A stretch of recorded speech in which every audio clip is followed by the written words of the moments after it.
Jordan Cole was 41 years old when his wife of 12 years tipped a $450 bottle of Chateau Margaux straight down the front of his beige dress pants in the ballroom of the Astoria Grand Hotel in Beverly Hills. 200 corporate executives watched red wine soak into cheap fabric, and none of them realized they were witnessing the most expensive mistake of her entire career. He just stood there for a moment, blinking, feeling the warm liquid seep through the cotton, then drip in a thin line onto the polished marble floor. The crystal chandeliers overhead scattered the scene into 1,000 glittering reflections, like the universe itself had paused to stare. His wife, Lauren Cole, did not look at him. She was too busy laughing. She threw her head back, the diamond studs in her ears catching the light, her custom navy Armani pantsuit hugging her frame like it had been molded for her alone.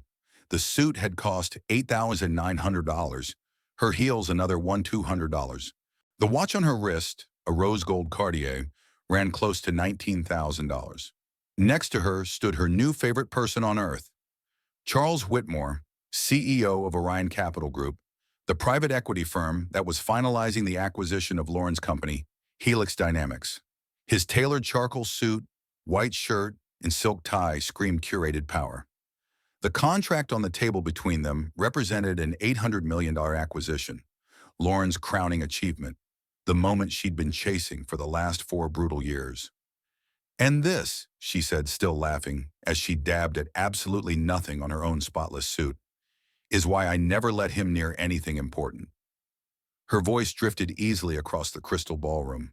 People at the far tables turned, smirking, amused. It was Beverly Hills. Public humiliation passed for entertainment here. In 4 years, Lauren's salary had rocketed from $135,000 as a regional sales director to $710,000 a year as executive vice president of global strategy at Helix Dynamics, plus stock options currently valued at another $2.6 million. She liked to recite those numbers. She liked what they said about her grind, about her worth. She had earned every dollar, she told anyone who would listen, through 80-hour weeks, ruthless networking, and never hesitating to step on anyone who got in her way, including her husband.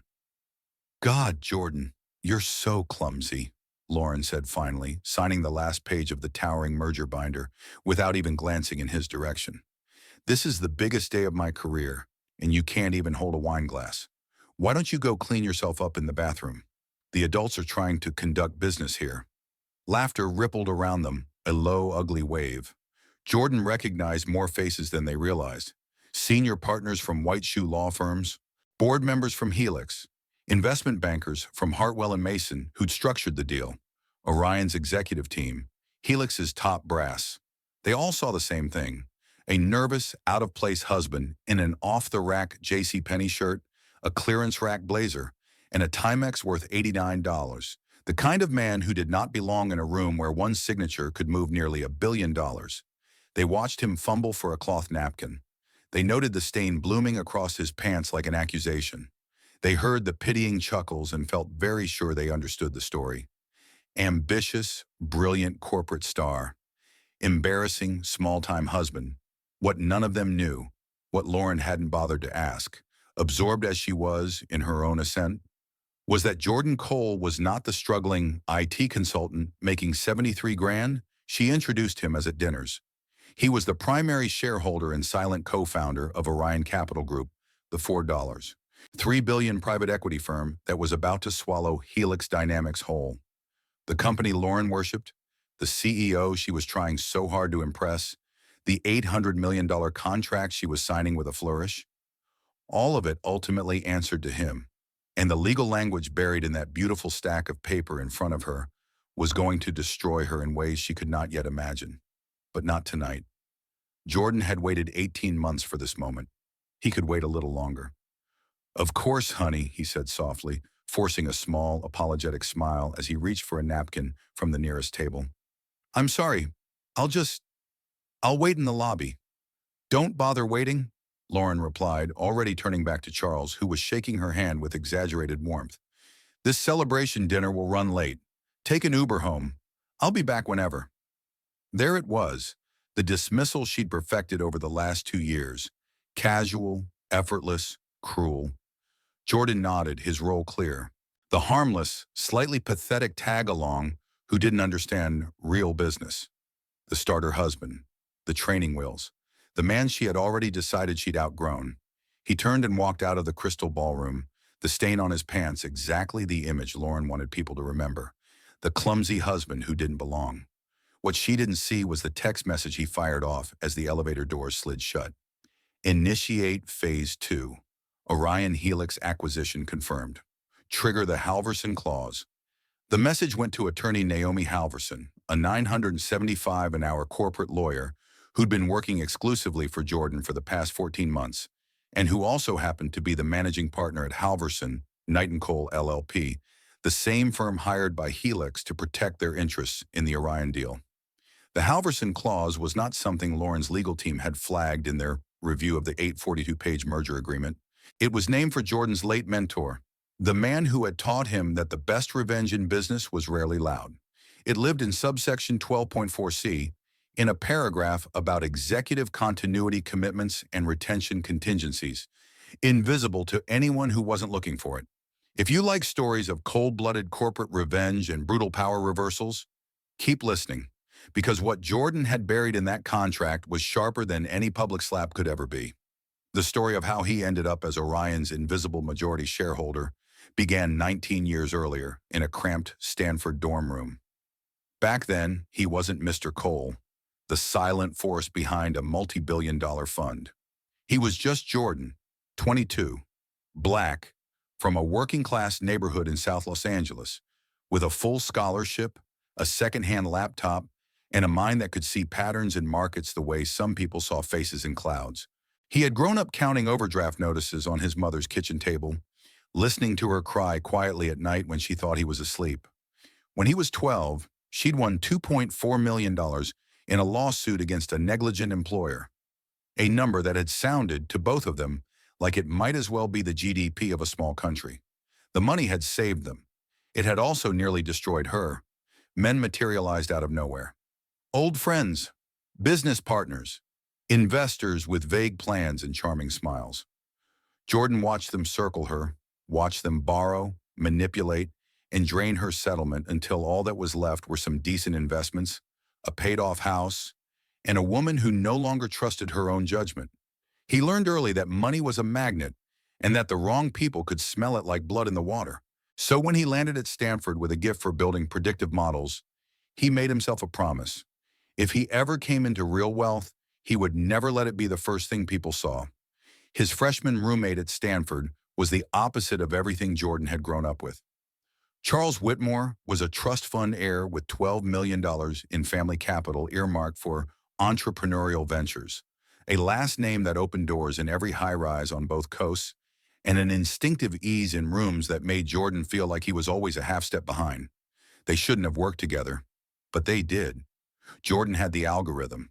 He built it one sleepless week in 2005, fueled by bad coffee and the quiet terror of failure. It could identify private equity opportunities 6 to 9 months before they landed on the radar of traditional firms. By correlating obscure data points no one else was watching, port shipping manifests, key term spikes in patent filings, small cap hiring patterns, subtle shifts in supplier contracts. Charles had the capital, the Rolodex, and a surname that made skeptical older men lean forward instead of folding their arms. So they made a deal. Jordan would be the intelligence and analysis. Charles would be the public face and capital conduit. 60-40 split. Jordan would hold the majority stake, but stay in the shadows. They signed the partnership agreement on September 3, 2005, in the conference room of a tiny Palo Alto law firm. There were 3 people in the room: Jordan, Charles, and a young associate named David Halverson. Jordan still remembered the way David had slid the contract across the table and said, "If you're going to build something this big, decide now who gets the spotlight and who gets the control. The law can give you one, your personalities will decide the other." Jordan chose control. The agreement was airtight. His ownership sat behind a latticework of blind trusts and shell corporations that even the SEC had blessed as compliant. Charles would be the shining CEO. Jordan would be the ghost in the machine. 19 years later, Orion Capital Group had grown from $12 million in seed money to a $4.3 billion private equity powerhouse. They own stakes in logistics companies, cloud platforms, medtech startups, and legacy manufacturers quietly churning cash. Charles was the one on magazine covers, giving keynotes, clinking glasses at charity galas. Jordan was the one whose greenlit deals never missed. His personal net worth set at $892 million as of that morning. He drove a 10-year-old Honda Accord and worked mostly from a home office in Pasadena. It suited him. The money mattered. The spotlight did not. Then he met Lauren. It was at a tech conference in Austin in 2012. She was presenting on enterprise SaaS sales funnels, standing on stage in a navy sheath dress that did nothing to distract from the numbers she threw on screen with razor-sharp clarity. She was ambitious, relentless. Funny once you got past the armor. In a world full of people trying to sound smart, she actually was. Jordan liked that. They met at a networking mixer that evening. She sipped club soda with lime and rolled her eyes at yet another guy explaining cloud architecture to her like she hadn't just given a keynote on it. "What do you do?" she'd asked Jordan eventually, half expecting another inflated resume. "I do independent IT consulting," he'd said. It wasn't a lie. He did consult, just mostly for Orion's portfolio companies, at a strategic level that would have sounded like bragging if he explained it. She smiled. "Real work, then. Not just buzzwords." They talked until the hotel staff started stacking chairs. 8 months later, they were married on a quiet strip of sand in Laguna Beach, a half circle of close friends and family around them. No fireworks, no drones, no magazine spreads. Just vows written by hand. He did not tell her he owned 60% of Orion Capital Group. At first, it had been a test. He needed to know she loved him for who he was without the insulation of money. He had seen what gold digging looked like up close. He was not going to live with that. Then months turned into years and something else settled in. He realized he liked being underestimated. He liked watching her operate, liked being the person she came home to gripe with about office politics, to rehearse promotion pitches, to bounce negotiation strategies off. He quietly opened doors for her. When she was stuck in middle management at a mid-sized software company, he nudged one of Orion's portfolio CEOs to look at her resume. When Helix Dynamics needed a new director of strategic partnerships, he made sure her name landed on the right desk. "You did it," he'd told her when the job offer came. She had. He would never have recommended her if she couldn't. "Maybe for the first time, I actually did," she'd whispered back, arms wrapped around his neck. For the first 8 years, their marriage was good. Different, maybe. Lauren traveled constantly. Jordan worked from home, flying under the radar. They bought a modest $710,000 house in a quiet Pasadena neighborhood. Lauren drove a Lexus. Jordan kept his Honda. They talked sometimes about kids when things settled down. Then Helix promoted Lauren to executive vice president, and everything changed. The late nights became all-nighters. The trips multiplied. The salary spike, up over $700,000 with stock options dangling like a golden carrot, rewrote the way she saw the world, and slowly the way she saw him. Little comments at first. "You're lucky you can just do low-stress consulting from home," she'd say, kicking off her heels at midnight, fingers tapping on her phone even as she talked to him. "Some of us don't have the luxury of being satisfied with that level." She started attending black-tie fundraisers alone. "You wouldn't be comfortable," she'd say with a soft laugh. "These people talk about things you don't follow." She introduced him at events as, "This is my husband, Jordan. He's in IT," with the same tone someone might use to explain a minor glitch, an inconvenience they'd learned to live with. When he pointed out, gently, she brushed him off. "You're being sensitive. You know how much pressure I'm under." He believed her, for a long time. People change under pressure. Seasons shift. Careers demand sacrifices. He told himself they were simply in a rough patch. Then came the Tuesday night that rewired everything. It was March 2023. Jordan had finished a video call with Charles about a potential pharma acquisition earlier than expected. It was only 9:15 p.m. when he pulled onto their quiet Pasadena street. He parked in the garage, grabbed his laptop bag, and walked into the kitchen. Voices drifted in from the back patio. Lauren's, breezy and loud, and the thin clink of glass. He stopped just inside the doorway. "I'm serious, Danielle," Lauren was saying, laughing in a way he hadn't heard in their house in a long time. "The second my Helix options vest after the Orion deal closes, I'm done." Jordan's hand tightened around his keys. "Jordan has been dead weight for years," she continued. "He's sweet, sure, but I need a partner who matches my energy. Someone operating on my level, you know?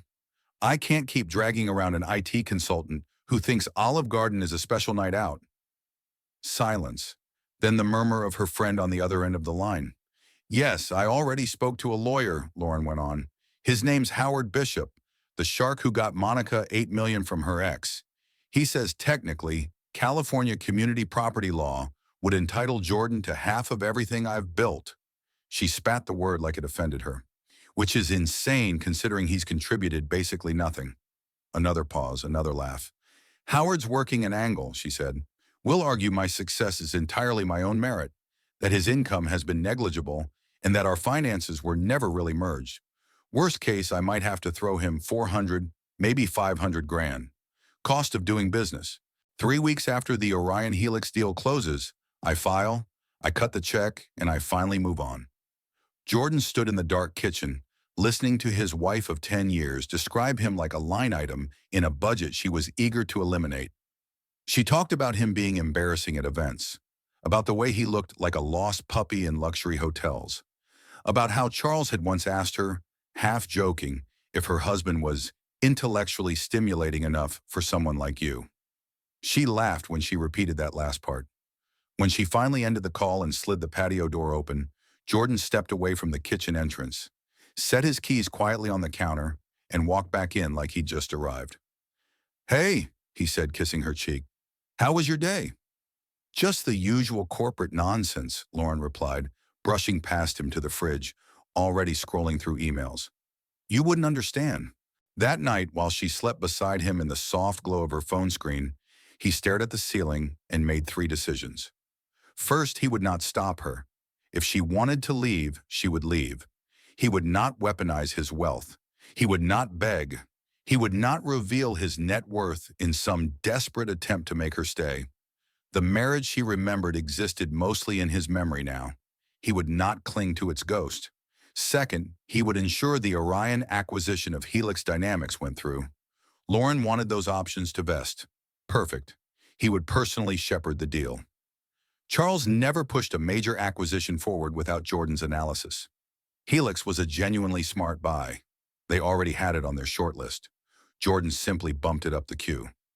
Third, he would teach Lauren a lesson about underestimating people.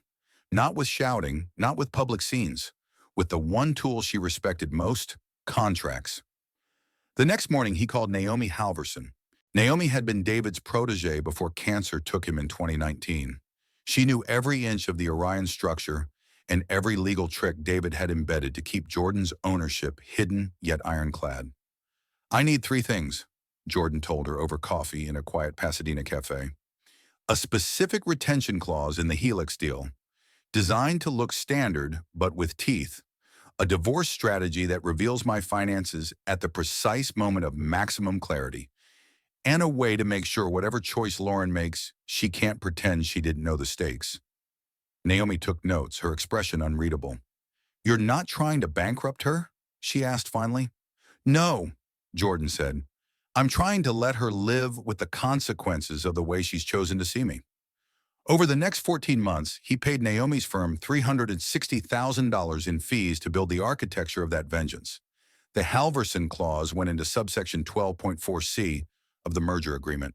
On its surface, it simply said that any primary executive at Helix, including Lauren, who initiated divorce proceedings within 24 months of the acquisition closing, would forfeit all stock options and bonuses tied to the merger, with those forfeited amounts reverting to Orion. To Helix's lawyers, it read like a standard executive retention mechanism. Companies didn't want key leaders abruptly exiting in the chaos of an integration. Everyone signed. What made the clause lethal for Lauren specifically was that Jordan had quietly ensured she'd be designated a primary executive, with a compensation package that made the clause worth something very real: her $2.6 million in Helix options.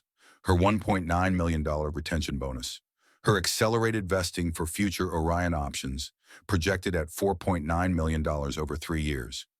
If Lauren filed for divorce within 2 years of the deal closing, as she had literally planned on that patio, she would lose $9.4 million. And that was only the first part of the trap.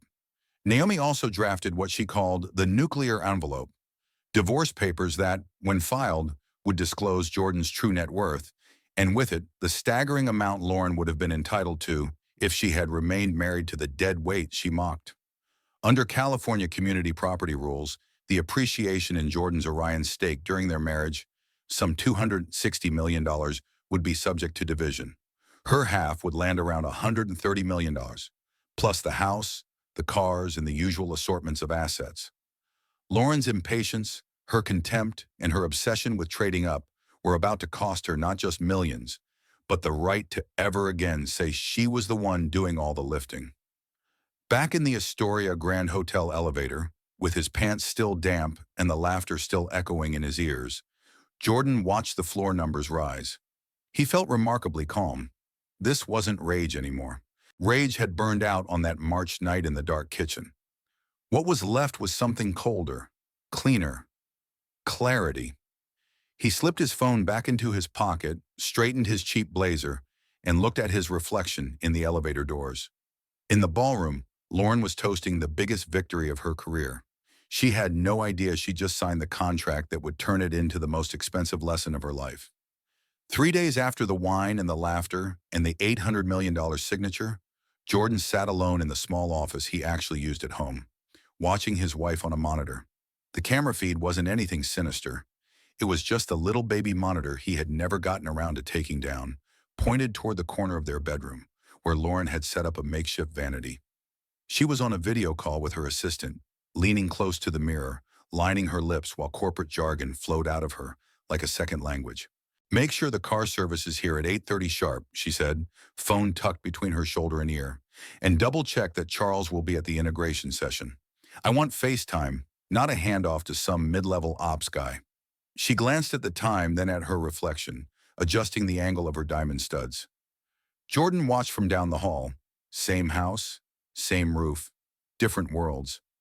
His own phone buzzed on the desk. Board convening at 2. All directors confirmed. "Last chance to change your mind." C. Jordan smiled faintly and typed back, "No changes. Time to step out from behind the glass." For 19 years, he had been perfectly happy letting Charles carry the public narrative. The ghost in the machine did not need applause. But the night on the patio and the wine in the ballroom had changed something in him. It was not that he suddenly craved attention. He craved accuracy. If people were going to dismiss him, underestimate him, decide he was beneath them, he wanted them to at least know who they were writing off. He shut the laptop, stood, and walked down the hall. Lauren was still talking through agenda items. "They need to understand what Helix brings to the table," she said, smoothing the lapels of her burgundy blazer, worth more than the car he still drove. "I want them to see me as indispensable to the integration." She did not even notice when he appeared briefly in the doorway. "Morning," he said. "Hey," she replied without looking up. "There's yogurt in the fridge. I'll be late tonight. Big day." He nodded, though she was not paying attention, and stepped away. Big day, he thought. Just not the way you think. At 9:45, he stepped out of a black sedan at the downtown Los Angeles tower that housed Orion's headquarters. The building thrust 45 floors of glass and steel into the sky, its mirrored facade reflecting a city that never stopped moving. Most people entered through the revolving doors, scanned a badge, and waited in line at the row of security turnstiles. Jordan walked straight past all of that to an unmarked door. The guard there, gray at the temples and unflappable, gave a single nod and swiped his own card. "Morning, Mr. Cole." "Morning, Luis." The private elevator whooshed him directly to the 42nd floor, to a secure corridor lined with frosted glass. At the end, double doors opened into the main boardroom he had designed 5 years earlier. Floor-to-ceiling windows flooded the room with light, the Los Angeles skyline stretching out like a moving painting. A conference table carved from a single slab of California walnut anchored the space, surrounded by high-backed leather chairs. The art on the walls looked abstract to most people. Jordan knew every piece, every emerging artist Orion had quietly backed. Charles was already there, jacket off, tie loosened, holding a cup of coffee like a prop. Around the table sat 6 other directors, pension fund managers, former CEOs, a sovereign wealth fund representative whose decisions affected entire nations. They all knew exactly who Jordan was. "Still time to turn this into a simple welcome meeting," Margaret Chen said, closing a leather folio. She had run a $12 billion pharma company before retiring to sit on boards. "You could keep your stake quiet. Let her go on thinking you are the IT guy who married up."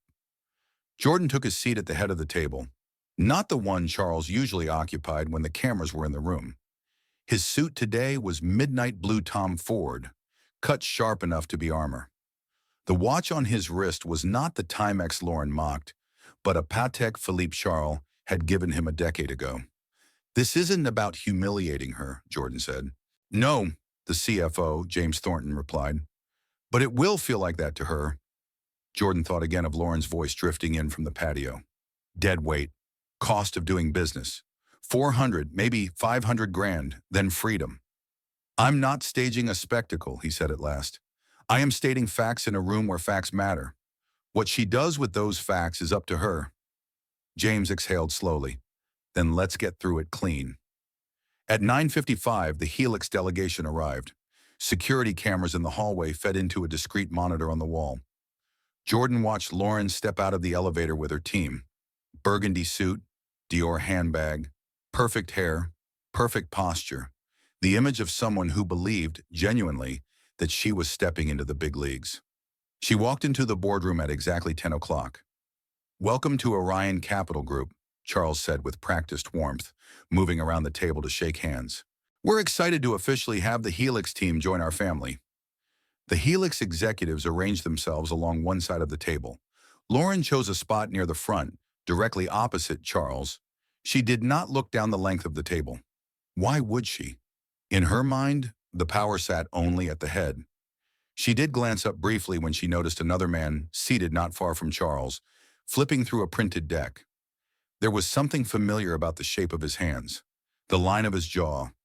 Her brain did a half-step double take. Then she realized. "Jordan," she blurted before she could stop herself. Every head swiveled.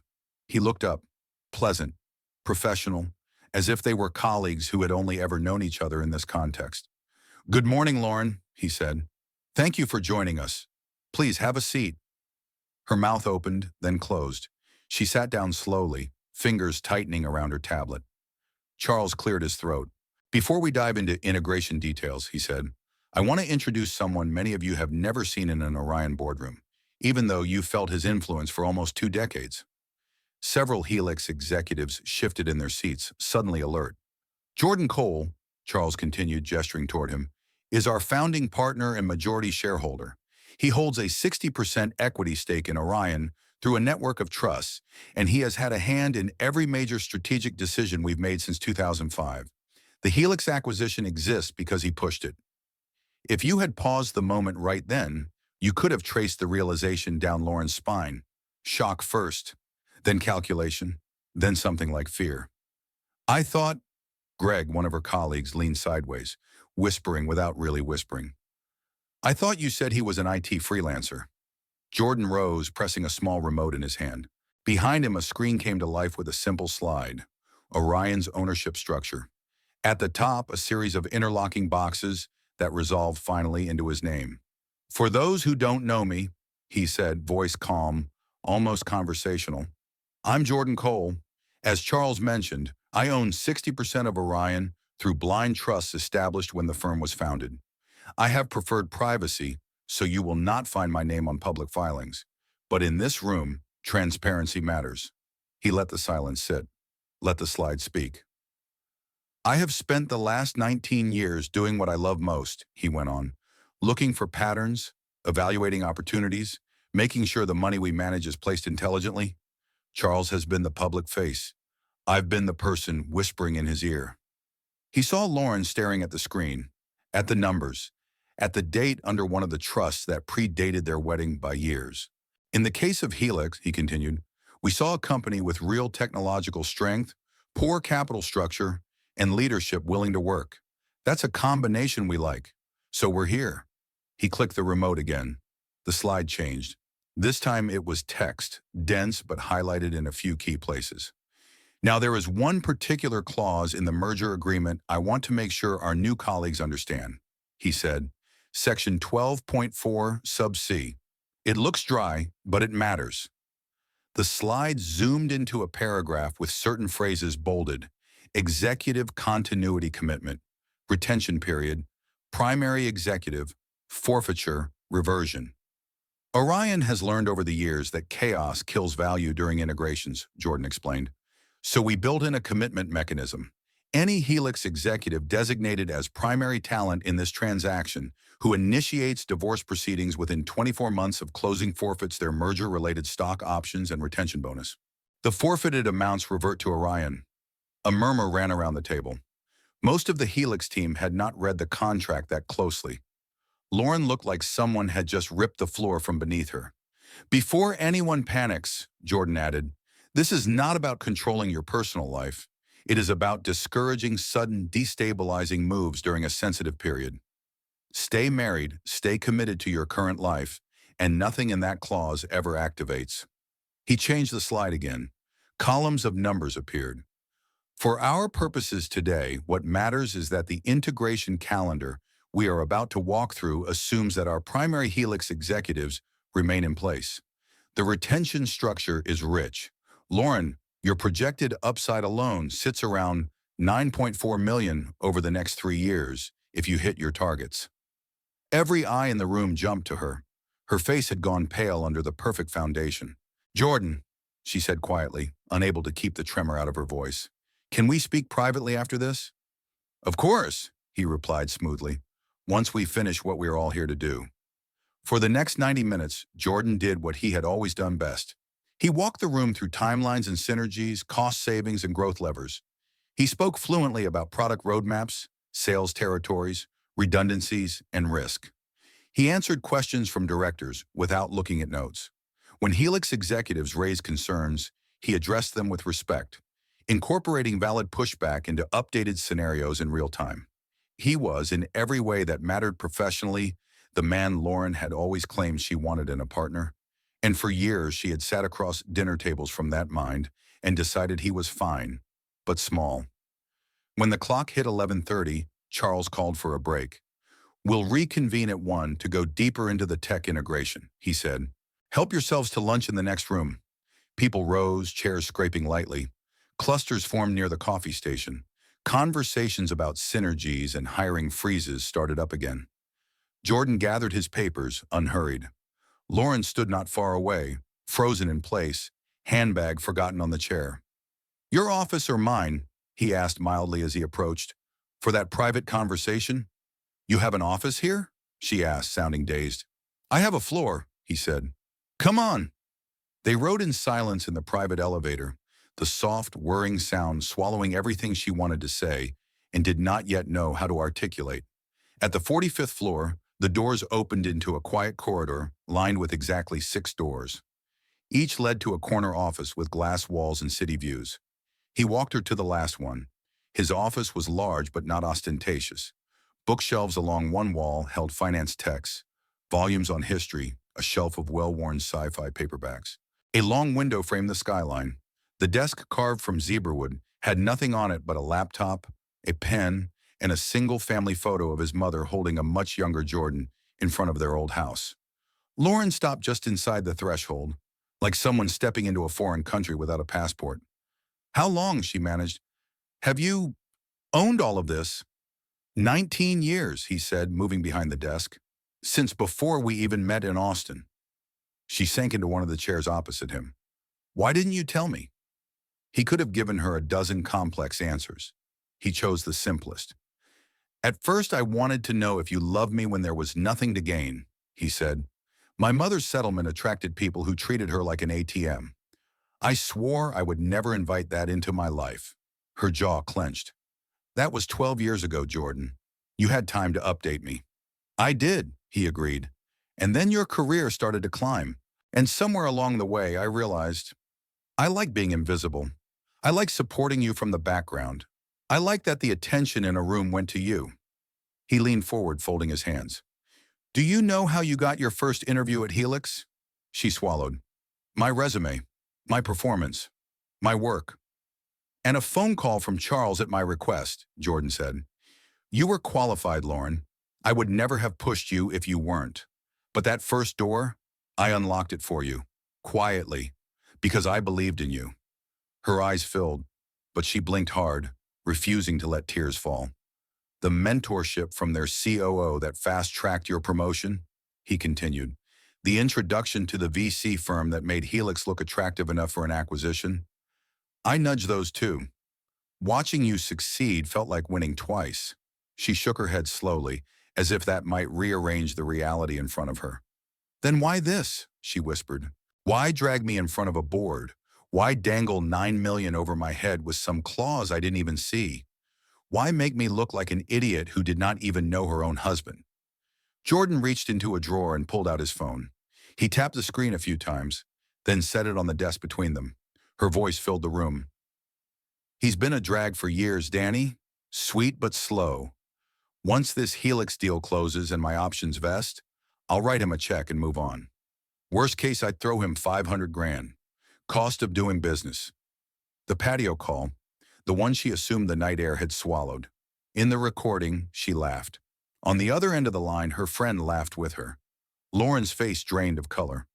"I wanted you to hear yourself the way I heard you that night," Jordan said quietly when the clip ended.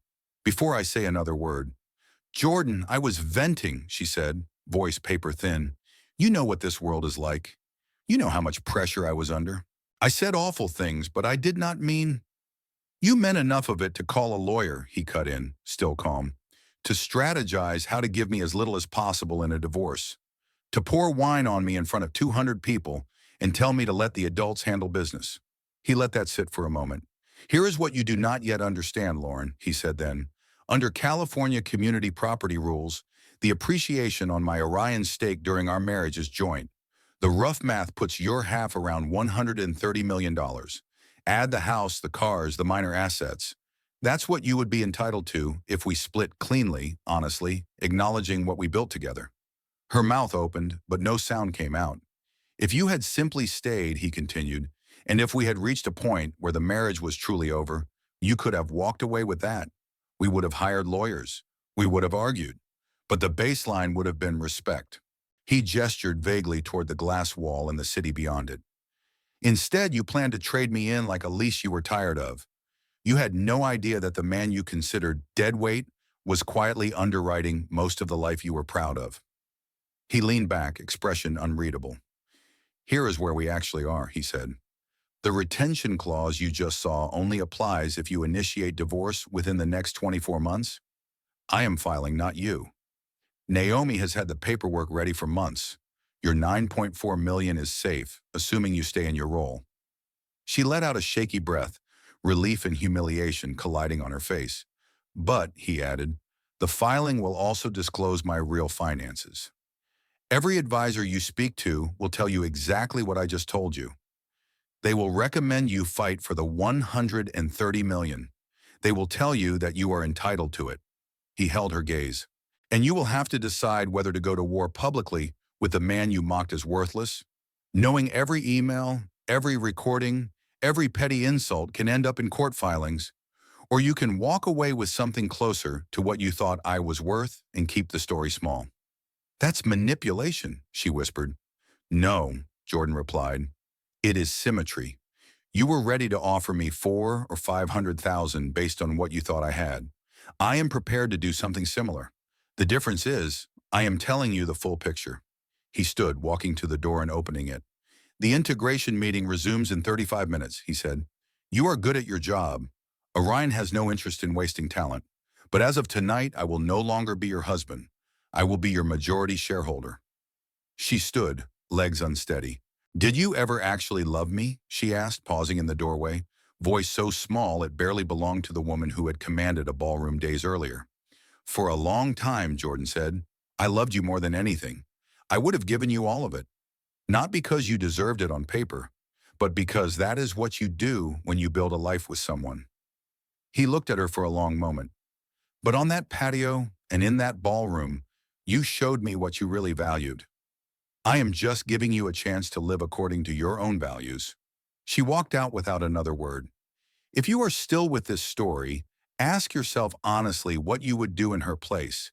Take the quiet money and run, or fight for every cent and risk losing more than cash. Jordan did not know yet which option she would choose. He just knew finally that what happened next would be her choice, not his silence. The divorce petition was filed exactly 9 days later. Naomi timed it to hit the court system during a lull between major corporate news cycles. No media outlet was watching for stories about a mostly invisible financier. Lauren was in the Orion parking garage, juggling her laptop bag, handbag, and a coffee, when a man in a suit stepped into her path. "Ms. Cole?" he asked. "Yes?" He handed her a thick envelope and had her sign a digital pad. By the time she looked up again, he was already walking away, the echo of his footsteps lost in the concrete. She sat in her car, hands shaking, staring at the name on the top of the documents. Petitioner, Jordan Elijah Cole. Respondent, Lauren Grace Cole. She read the first pages there, in the driver's seat, the air conditioning humming softly. The legal language blurred. Words snapped into focus in fragments. Irreconcilable differences. Date of marriage, date of separation, community property, separate property. Then the financial disclosure. 60% ownership interest in Orion Capital Group. Current valuation of interest, $892,000. Approximate appreciation during marriage, $260,000. Her share under standard community property division, $130,000. Below that, in smaller print, a list of assets she already knew. Their Pasadena house, purchased at $710,000, currently valued at $930,000. Her Lexus, his Honda, savings accounts, retirement accounts in both names, total community estate valuation, mind-bending. And then near the back, a proposed settlement, $860,000, half the current value of the house, half of both vehicles, half of the cash in their joint accounts. No claim on his Orion appreciation, no share of the fortune revealed in tiny black numbers on white paper. Only at the bottom did she see the note. The petitioner asserts that the appreciation in his ownership interest is separate property based on trust structures established prior to the marriage. Respondent may contest this characterization. Lauren flipped pages frantically, looking for some sign he was joking. He was not. Her phone buzzed on the passenger seat. 3 new emails, 1 calendar alert, a text from her assistant reminding her about her 10 a.m. integration presentation to the Orion board. For a moment, she wanted to put the key in the ignition, drive until the gas ran out, and change her name somewhere no one wore Armani. Instead, she slid the envelope back into her bag, wiped her face carefully with a tissue, fixed her lipstick in the rearview mirror, and walked into the building. The 10 a.m. presentation was a disaster. Jordan stayed out of the boardroom this time, watching from his office on the 45th floor via the internal feed. The camera showed Lauren at the front of the room, slides behind her detailing Helix's Q4 projections. She stumbled over numbers she could usually recite in her sleep, mixed up integration timelines. At one point, she referenced data from the wrong quarter entirely, catching herself only when one of the directors raised an eyebrow. Charles stepped in twice with gentle clarifications. Eventually, he called a recess, his tone even. "We will pick this up after lunch," he said. "Everyone take 15. Lauren left the room with the brittle walk of someone holding herself together by sheer force of will. Jordan watched her disappear into the restroom on the feed, watched her stand alone at the sink for a long time, gripping the edge of the counter, watched her finally duck into a stall, shoulders shaking. He felt, for just a second, a flicker of something softer.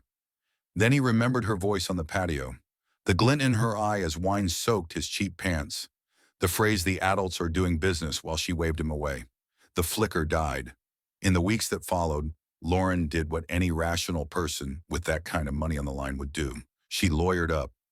The first attorney was a polished man in a sandstone office in Century City. He scanned Jordan's disclosure and let out a low whistle.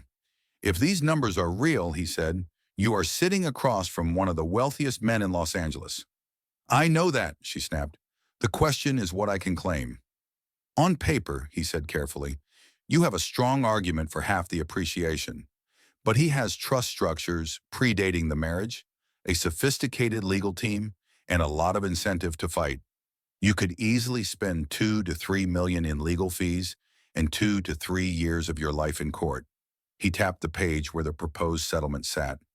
860,000 is insulting, given the potential upside, he admitted. But optics matter. You are a senior executive at a firm he essentially controls. How ugly do you want this to get in public? The second attorney, a woman with a reputation for scorched earth tactics, said almost exactly the same thing, only with fewer euphemisms. You want my honest advice? She asked finally, leaning back. If you had discovered his wealth while you were still happily married, this would be a different conversation.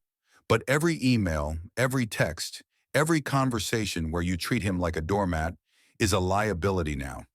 If this becomes a media circus, you are not coming out of it as the self-made heroine. The third and fourth consultations blurred together. The details shifted slightly, but the conclusion repeated like a drumbeat. You have a legal case. You will pay dearly in time, money, and reputation to win it. He knows it. Back at Orion, the atmosphere shifted in ways Lauren could feel even when no one said anything out loud. Executives greeted her more carefully. Younger staff watched her with the too bright curiosity of people who follow corporate gossip threads. A few were kind, a few were cruel. Most were simply fascinated. Greg cornered her in the break room one afternoon in December, leaning against the counter as the coffee machine hissed. Is it true? He asked, keeping his voice low enough not to carry. You really had no idea who he was? Lauren stared into her mug. We kept our work lives separate. Come on, he said, not unkindly. You introduced him as a mid-level IT guy, making 70 grand. You laughed when he spilled wine in front of everyone. I figured you had some dynamic I didn't understand. Now I know you just did not respect him. She felt heat creep up her neck. He lied to me for 12 years, she said, finally looking up. About everything. Did he? Greg asked. Or did you just never ask better questions? The man you thought was beneath you has outthought every person in this building for almost 20 years. You did not notice that from across your own dinner table. He left her with that and walked back to his desk. If you have ever been on the wrong side of a story you used to tell about yourself, you know that feeling. The slow, grinding awareness that maybe you were not the hero in that chapter after all. Mid-December brought Orion's annual board dinner at a Michelin-starred restaurant in Beverly Hills. Spouses and partners were invited. Lauren thought about skipping, then remembered that absences told stories too. Jordan arrived with a woman on his arm. Not a model, not a hedge fund manager, a board member technically. Patricia Alvarez, former CEO of a Latin American telecom giant, now one of Orion's directors. They were not a couple. They were simply two people walking into a room with a shared agenda. Lauren, who had once been proud to be his plus one, walked in alone. Dinner was polite, expensive food, polished conversation, careful laughter, business talk threaded through with personal anecdotes. Near the end of the evening, Charles rose to make a toast. Before we close out what has been our best year on record, he said, lifting his glass, I want to acknowledge the team that made it possible. Our directors, our executives, our partners here and abroad. He spoke about deals closed and funds raised. Jordan's work stayed, as always, mostly between the lines. But this time Charles did something unusual. I also want to acknowledge something more personal, he said, glancing briefly at Jordan, then at Lauren. As many of you know, Jordan and Lauren are in the middle of a divorce. A hush fell. This was the first time anyone in that circle had said it out loud in a public setting. It is never easy to end a marriage, Charles went on, but I have watched both of them continue to show up and do their jobs with professionalism. Lauren has remained integral to the Helix integration. Jordan continues to steer this firm with the same steady hand he always has. I am grateful to both of them. He lifted his glass. To separating grace from gossip. It was objectively gracious. It framed Lauren as competent, not scandalous. It left out every messy detail. And somehow, that made her feel worse. After dinner, she stepped out onto the restaurant's terrace to get some air. The city glittered below. The January air was crisp, cutting through the warm buzz of wine and humiliation. She heard the door open behind her and knew before she turned who it was. "Why are you doing this?" she asked, not bothering with small talk. "The compliments, the polite distance. You're making me look worse by being kind." "I'm not performing kindness," Jordan said, joining her at the railing. "You are good at your job. That's a fact. This divorce is about personal consequences, not corporate sabotage." She turned to face him. "Then what exactly is $860,000 supposed to be?" she demanded. "Because every attorney I talk to says I should be fighting for $130 million." His expression didn't change. "It is the amount you were perfectly comfortable offering me," he said quietly, "when you thought I had nothing. You told your friend you could live with throwing me 400 or 500 grand. I doubled it." Her throat tightened. "That is petty," she said. "That is proportional," he answered. "The 130 million is what the law says you could claim as my partner. As the person who stood with me when this was still a crazy experiment in a dorm room. You did not know that man. You did not want to. You wanted the version of me you could condescend to." She flinched. "You think I did not love you," she whispered. "I think you loved what I provided," he said. "An anchor, an audience, someone to come home to after impressing everyone else. But when you began to believe you no longer needed that, you were ready to cut me loose at wholesale prices." He finished his champagne, set the glass on the ledge, and looked back at the lights below. "This is not about revenge, Lauren," he said. "Revenge would be leaking every recording and email to the press. Revenge would be firing you, blacklisting you, ensuring every room you walked into knew you as the woman who humiliated a billionaire husband she did not know she had." He shook his head. "I am not doing any of that. I am offering you a settlement equal to what you thought I was worth and letting you keep the story as small as you want.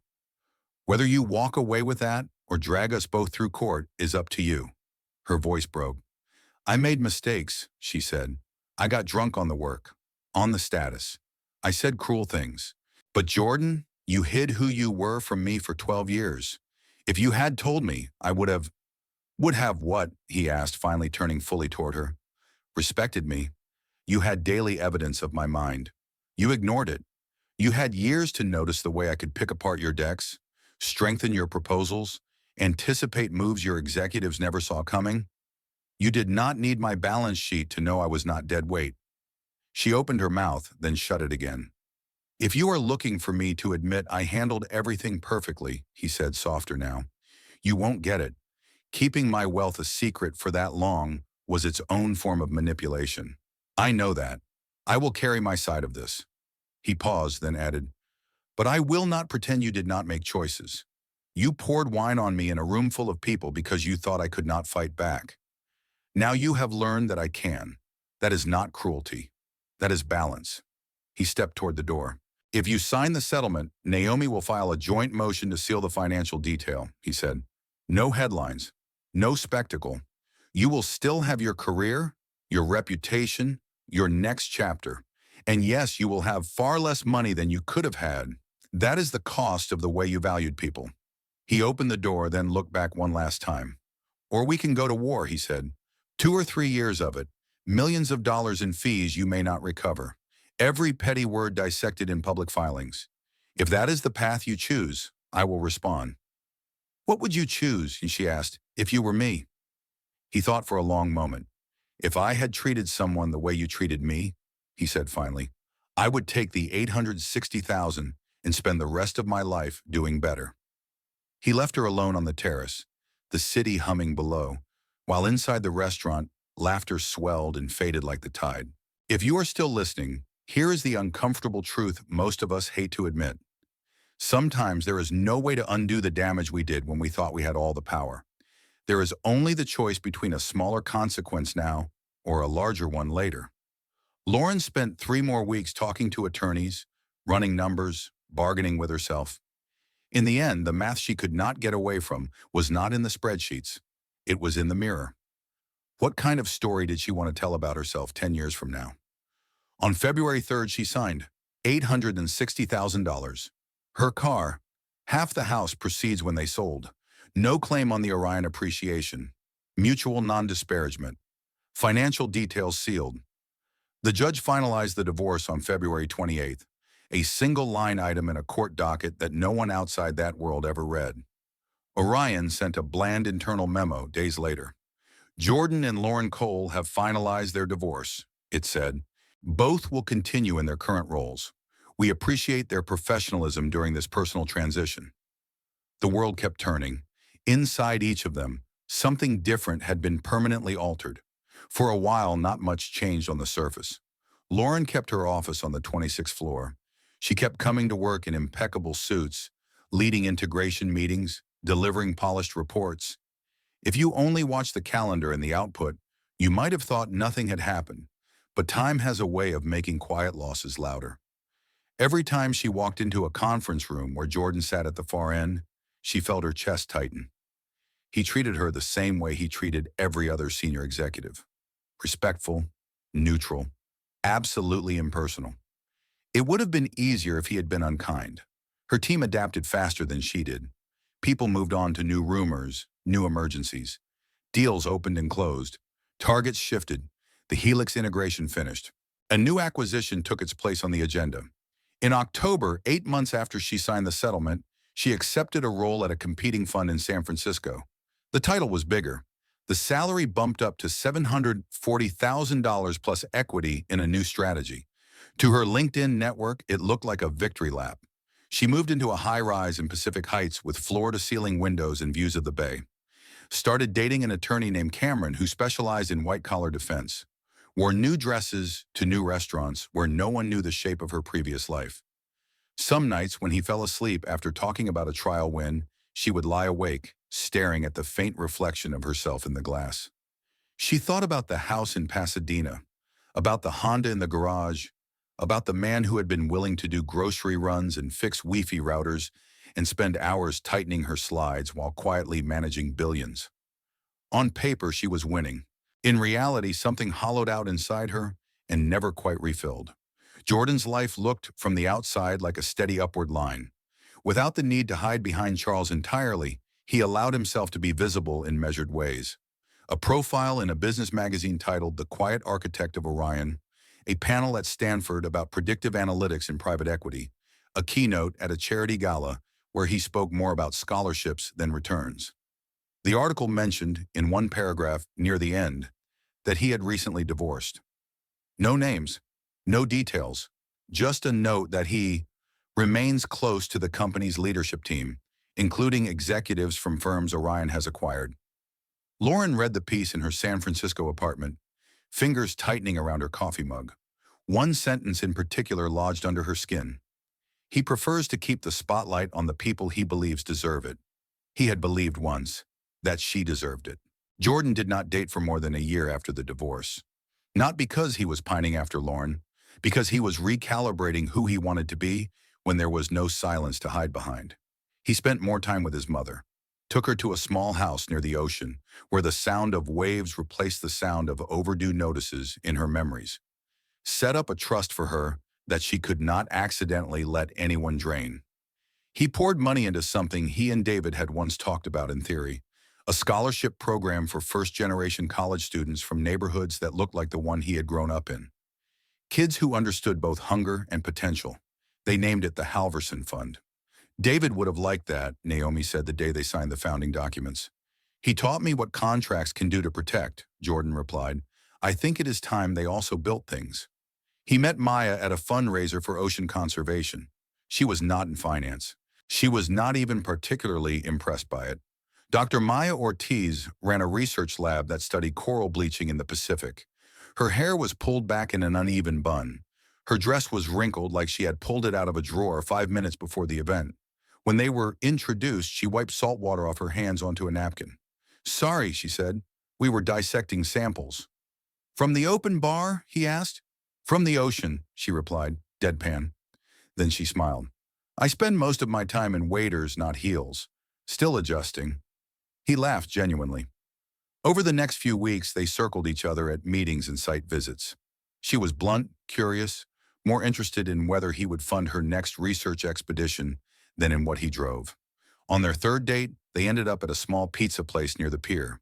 The bill came to $76. When the server dropped the check, Maya immediately reached for it. "I've got half," she said.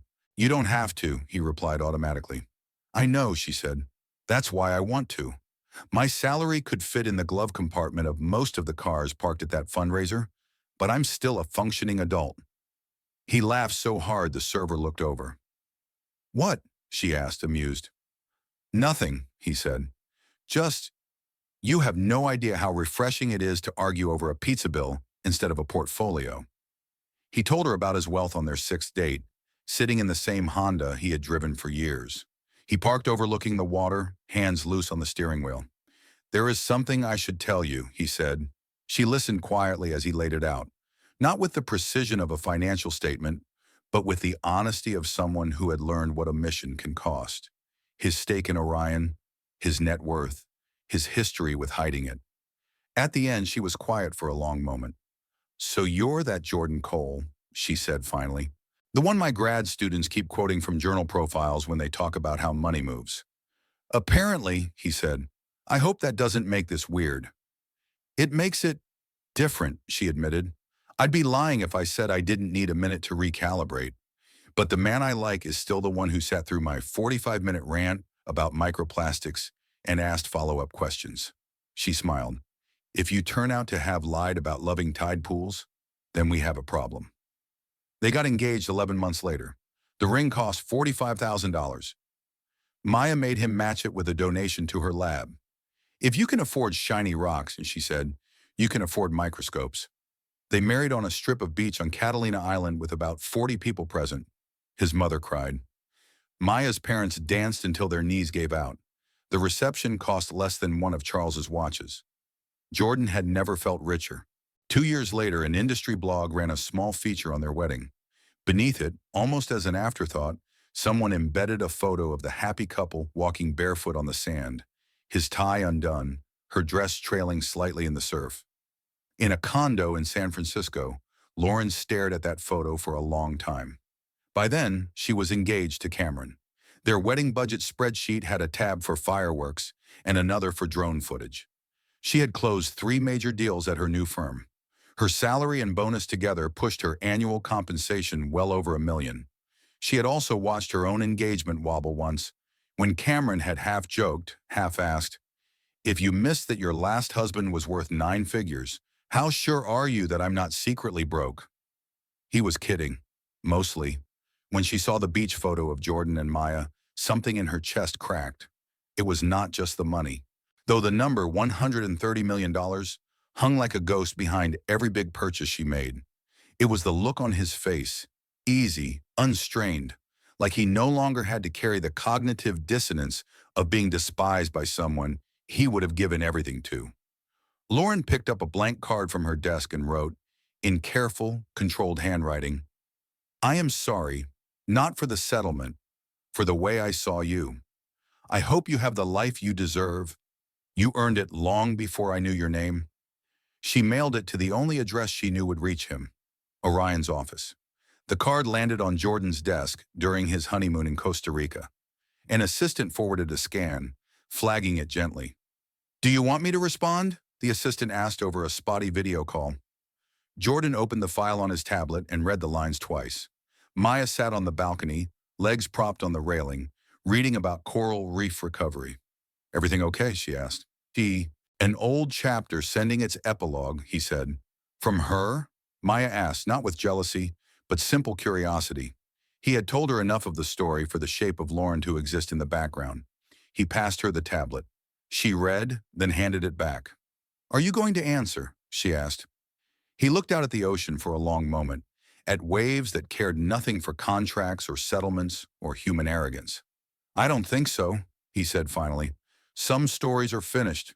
You don't rewrite the last page just to be polite." He deleted the email and asked his assistant to file the physical card somewhere he would never casually stumble across it. If you are tempted to judge that choice, consider this. Closure is not something the other person owes you.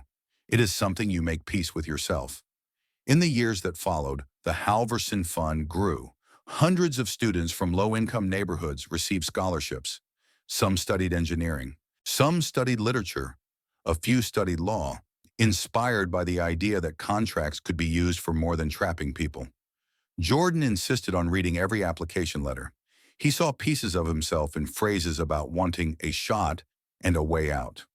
He quietly earmarked a specific tranche of his wealth for the fund. $130 million. The amount Lauren could have had.